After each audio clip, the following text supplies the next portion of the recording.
quiero hablarle a todos mis compatriotas. Estamos en guerra.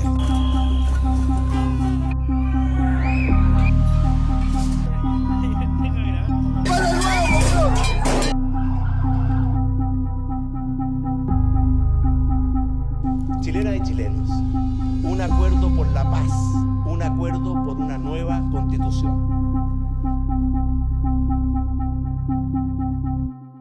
Hola, bienvenidos a un nuevo capítulo de Miradas del 18 de octubre. Hoy conversaremos con un doctor en filosofía y analista político. Estará con nosotros conversando Max Colodro. Muchas gracias por recibirnos. Gracias a ustedes por la invitación. Max, 5 años del estallido social. Primero preguntarte, ¿qué estabas haciendo el 18 de octubre del año 2019? Me acuerdo bien de ese día. Ese día me tocó estar haciendo clase precisamente en la Universidad Adolfo Ibáñez de Viña. Fue un día viernes 18. Ese año me tocaba ir a Viña los días viernes. Yo siempre voy a Viña un día a la semana a hacer clase. Y ese viernes me acuerdo que empecé a escuchar las noticias en el camino de vuelta después del almuerzo de lo que estaba pasando en Santiago. Yo había salido relativamente temprano y no había todavía un ambiente como el que se terminó generando horas más tarde. Y venía escuchando en el auto lo que venía ocurriendo. Me llamaban por teléfono para comentarme lo que estaba pasando algunos amigos, algunos familiares. Y cuando llegué ya a la casa, tipo 5:30, 6, y prendo el televisor, me doy cuenta de que lo que está pasando es algo importante y que se va a ir complicando a medida que van pasando las horas, efectivamente. ¿Cuál fue la primera impresión al ver, no sé si la gente, si los ruidos de la sirena? Había marchas, había manifestaciones en varios puntos de Santiago, me acuerdo. Yo creí que era un momento de malestar, de rabia contra el gobierno fundamentalmente, pero obviamente nunca me imaginé que iba a adquirir las dimensiones y la envergadura de lo que terminó siendo el 18 de octubre y lo que vino después en la historia política del país. Con respecto a las causas, ¿cuál es su análisis respecto al por qué? Yo sé que no es una pregunta muy fácil de responder y que muchos con libros han intentado, pero a su juicio, ¿cuáles fueron las causas, las principales causas que dieron inicio a esto? Jorge Luis Borges dice que nunca una causa es única. Yo creo que efectivamente hay más de una causa, hay varias causas, hay un momento en el que finalmente ciertos malestares que venía arrastrando la sociedad chilena terminan de cristalizar por diversas razones en el segundo año del gobierno de Sebastián Piñera, del segundo gobierno de Piñera. Pero yo sinceramente creo que la primera y la fundamental, la principal causa tiene que ver con el deterioro económico que venía viviendo la sociedad chilena y sobre todo a partir del segundo gobierno de Michelle Bachelet, un deterioro económico que se expresa en que es el gobierno con más bajo crecimiento desde el retorno a la democracia, un 1.8 promedio anual durante sus 4 años de gestión, y eso se expresa fundamentalmente en una cierta precarización de la clase media, que tiene además un correlato muy claro en el aumento del sobreendeudamiento. Cuando llegamos al estallido social teníamos a más de 5 millones de personas morosas en el sistema financiero y en el sistema comercial. Yo sinceramente creo que la principal causa, para resumir, del estallido social es el estrés del sobreendeudamiento de la clase media chilena, que finalmente no pudo seguir satisfaciendo, no pudo seguir bicicleteando para poder seguir manteniendo cierto nivel de vida. ¿Qué tan importante es para la sociedad y sobre todo para el mundo político la llegada, después de 20 años de concertación, de un gobierno de derecha o de centro derecha? Bueno, yo creo que ese es el mar de fondo. Eso es algo que yo he planteado muchas veces y en lo que no voy a dejar de insistir. Yo creo que el punto de inflexión en la historia de la transición chilena es precisamente la alternancia en el poder al año 2010, la llegada de la derecha al gobierno y el que la centroizquierda, que había estado a cargo del país durante 20 años, toma distancia de lo que se había construido durante los gobiernos de la concertación y instala un discurso muy crítico, un discurso muy cuestionador de lo que fue la lógica de la transición a la democracia. Yo sinceramente creo que ese es un factor clave. Creo que a partir del 2010 es cuando se empiezan a debilitar los consensos de la transición en Chile, los consensos explícitos y los implícitos, y un sector importante del país, el PC, la centroizquierda que viene saliendo del gobierno y después a partir del 2011 el movimiento estudiantil, que va a jugar un rol muy importante, van a cristalizar un cuestionamiento de fondo, van a retomar más bien la idea de la necesidad de echar abajo la institucionalidad a través de un proceso constituyente, cambiar la Constitución y hacerle correcciones de fondo al modelo económico. O sea, para usted, de alguna u otra manera, este estallido podría comenzar, o esta idea, con el movimiento estudiantil del año 2011. Yo creo que el movimiento estudiantil del año 2011 fue un cuasi estallido.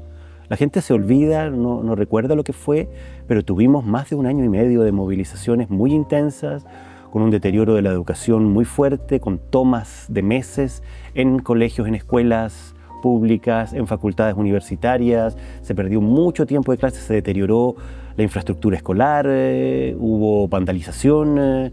Es decir, yo creo que hubo un cuasi estallido el año 2011 en el contexto de lo que fue la movilización estudiantil. Y con respecto a lo que pasó en el año 2019, en relación a la crisis política y crisis institucional, sobre todo con respecto a la credibilidad de los partidos políticos, el gobierno en sí mismo, ¿cómo creen que lo enfrentó la oposición de entonces?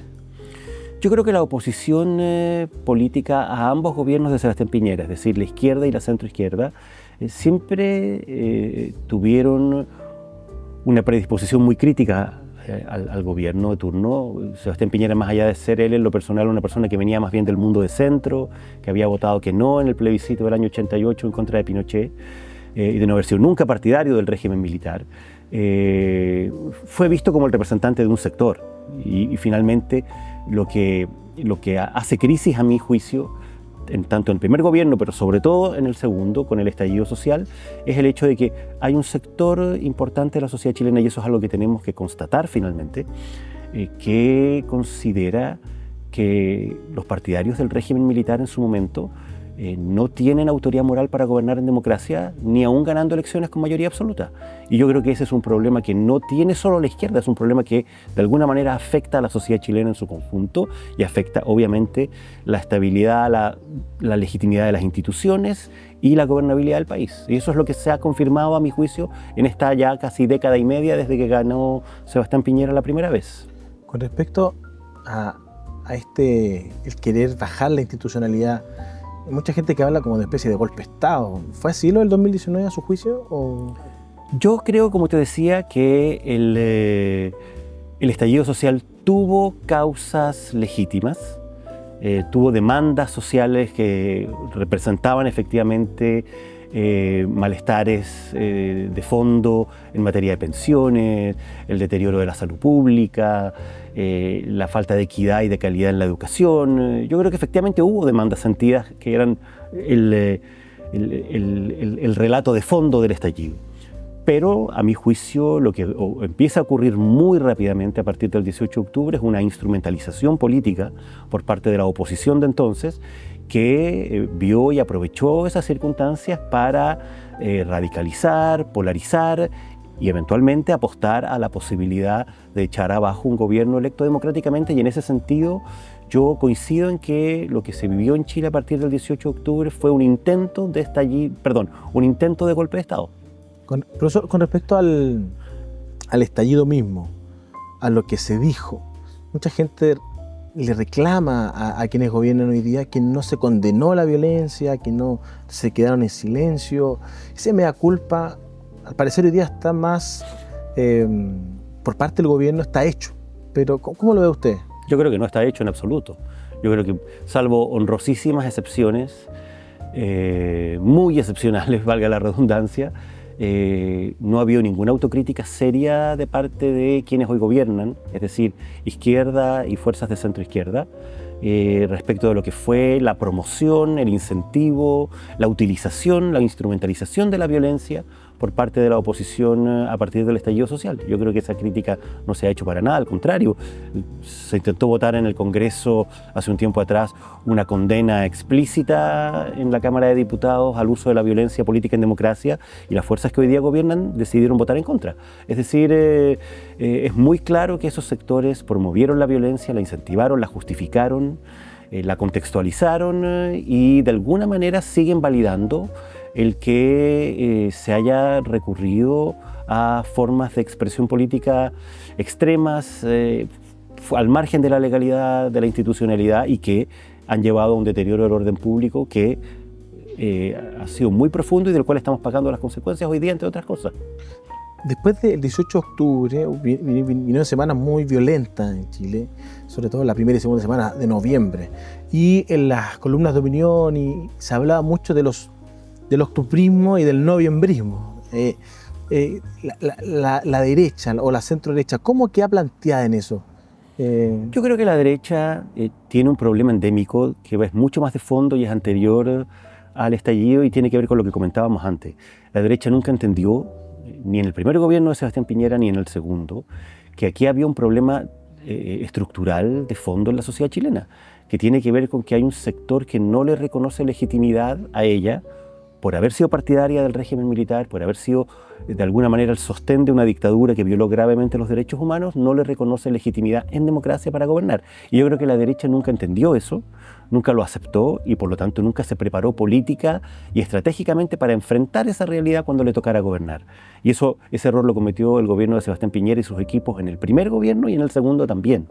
Yo creo que la derecha finalmente fue sorprendida, como nos fuimos de alguna manera todos sorprendidos por lo que significó, por la envergadura del estallido social, y finalmente fue forzada, como bien decían los dirigentes de izquierda en ese momento, por la vía de los hechos, es decir, por la vía de la fuerza, a aceptar un escenario que no era el escenario que querían.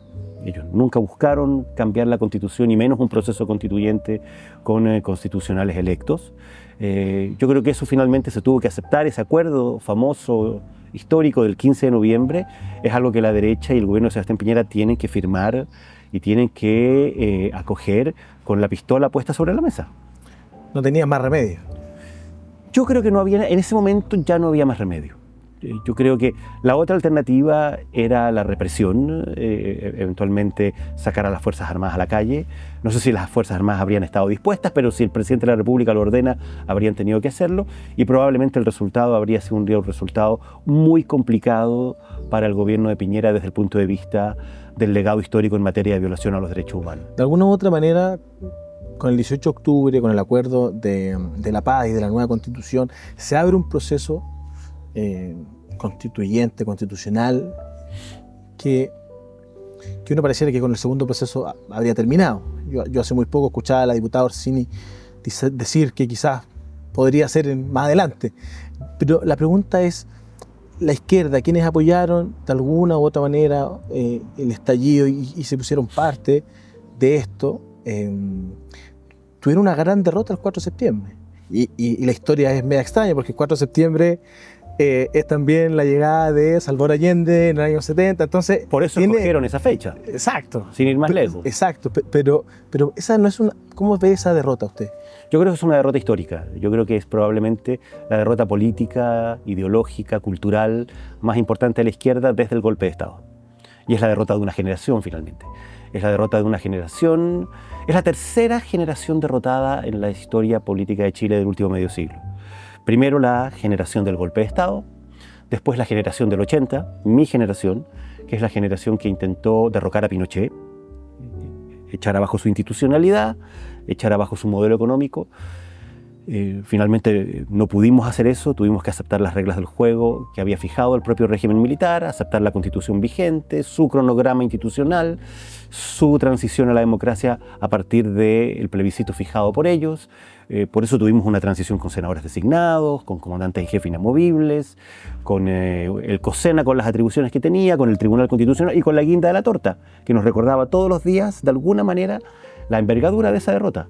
Pinochet, instalado en la comandancia en jefe del ejército 8 años y después asumiendo como senador vitalicio. Entonces yo creo que esta generación que gobierna hoy día se planteó a partir del 2010-2011 la idea de que se podían retomar las cosas que habían quedado frustradas desde fines de los 80.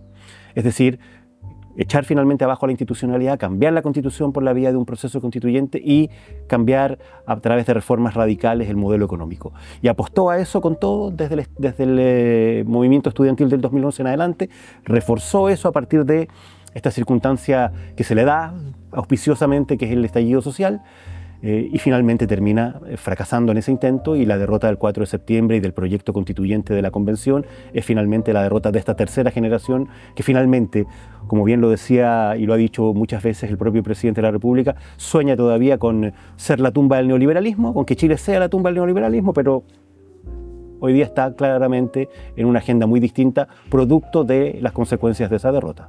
¿Estamos mejor o peor que hace 5 años con respecto al plano general? Estamos mucho peor en todos los aspectos. En términos económicos, el país se ha deteriorado muchísimo, la inversión ha caído muy fuerte, la fuga de capitales que ha habido en Chile a partir del estallido social ha sido sin precedentes, gigantesca. Son los chilenos, son los empresarios chilenos los que han decidido sacar su patrimonio y sacar sus inversiones de Chile y no invertir más aquí. Lo estamos viendo ahora en las últimas semanas, en los últimos días, la cantidad de empresas importantes. Arauco, que decide una inversión de más de 4.000 millones de dólares en Brasil. Colbún, que decide finalmente postergar una inversión importante. Es decir, yo creo que el deterioro económico ha sido enorme. Hemos tenido caídas en la inversión muy importante. Y el deterioro de la seguridad pública, el deterioro de la calidad de vida en ese sentido, la violencia, la cantidad de muertes. Tenemos fines de semana en que mueren 30 personas, 20 personas en circunstancias en que son acribillados a balazos. O sea, realmente es una situación muy crítica. Hay un nivel de temor, de inseguridad muy fuerte. Y tenemos la otra dimensión, que es el deterioro social que ha habido en Chile producto de las consecuencias del deterioro económico y del deterioro institucional. El tema de los campamentos y de las tomas, el crecimiento de tomas y de campamentos, que es una cosa realmente impresionante. Si uno mira los datos de la curva de crecimiento a partir del estallido social, en Chile prácticamente se han duplicado la cantidad de familias que viven en tomas y en campamentos en 5 años. Y esos campamentos, además, con el agravante de que son campamentos que se generan desde el crimen organizado. Son bandas de narcotraficantes o de crimen organizado las que se toman los terrenos, las que después los entregan, las que controlan los territorios, hacen política social con la gente, sacan a los cabros jóvenes de los colegios y los convierten en soldados de los narcos. Es realmente una situación muy dramática la que está viviendo Chile. Yo sinceramente creo que un elemento de la crisis y del deterioro que estamos viviendo es que los chilenos todavía no logran captar realmente la envergadura de lo que se ha vivido en términos de deterioro político, institucional, cultural, económico en estos 5 años. ¿Cómo ha visto la clase política frente a este escenario?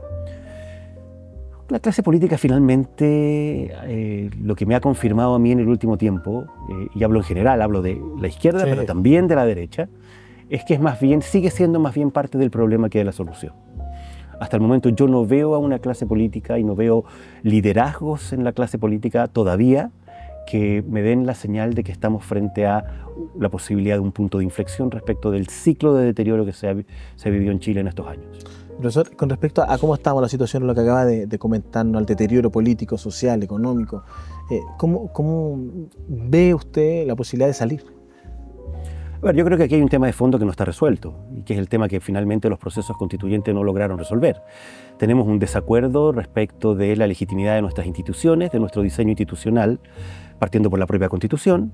El que un 38% del país haya votado por una Constitución radicalmente diferente a la que tenemos hoy día es parte de la evidencia de eso.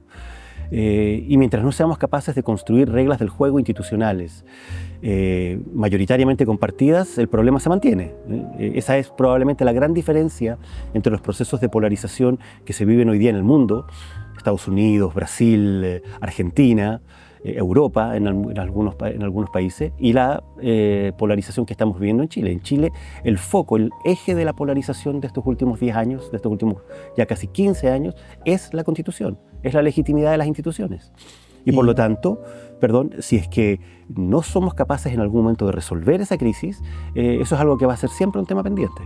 El proceso con respecto a esa teoría sigue abierto. Yo no tengo la menor duda de que sigue abierto, y no tengo la menor duda de que cuando vuelva a haber en Chile alternancia en el poder, este tema se va a reinstalar de manera relativamente rápida. En unos pocos días más, algunos celebrarán, otros conmemorarán, otros van a estar alegres, otros más tristes, con respecto al 18 de octubre. Usted escribió en una columna de opinión hace unos días el 18 que nos une y este que nos divide. Bueno, yo creo que efectivamente el problema es que tenemos, y lo decía también en esa columna, en el último medio siglo, puras fechas que nos dividen. Al menos en el último medio siglo de la historia de Chile, y partiendo desde antes del golpe, partiendo con el año 70, En el 4 de septiembre. incluso antes con lo que fue la reforma agraria en la década de los 60, a partir del gobierno de Efraín Montalva, solo hemos tenido procesos políticos, hitos políticos que más bien han sido divisorios que unitarios. Y eso es parte del problema. La sociedad chilena está y sigue estando profundamente fracturada culturalmente. Esta no es una división solo política, no solo programática, es una división muy profunda.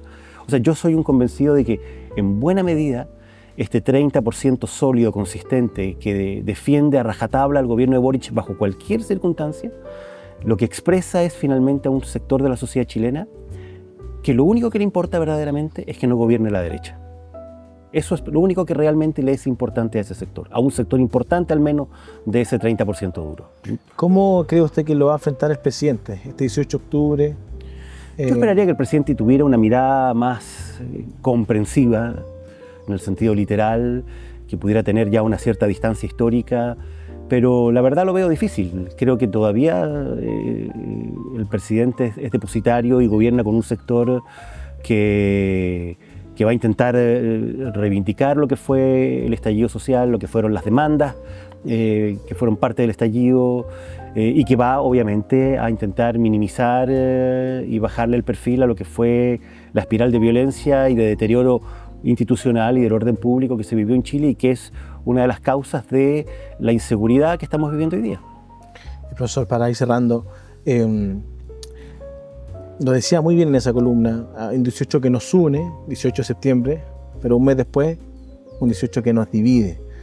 Pareciera que no hay vuelta atrás con respecto a eso. Mientras no haya voluntad política de todos los sectores para buscar puntos de acuerdo, para buscar mínimos comunes en la sociedad chilena, no hay vuelta atrás. Y esa responsabilidad la tiene la clase política y, como te digo, la clase política lamentablemente, hasta ahora, transversalmente, yo siento que ha confirmado que es más bien parte del problema que de la solución.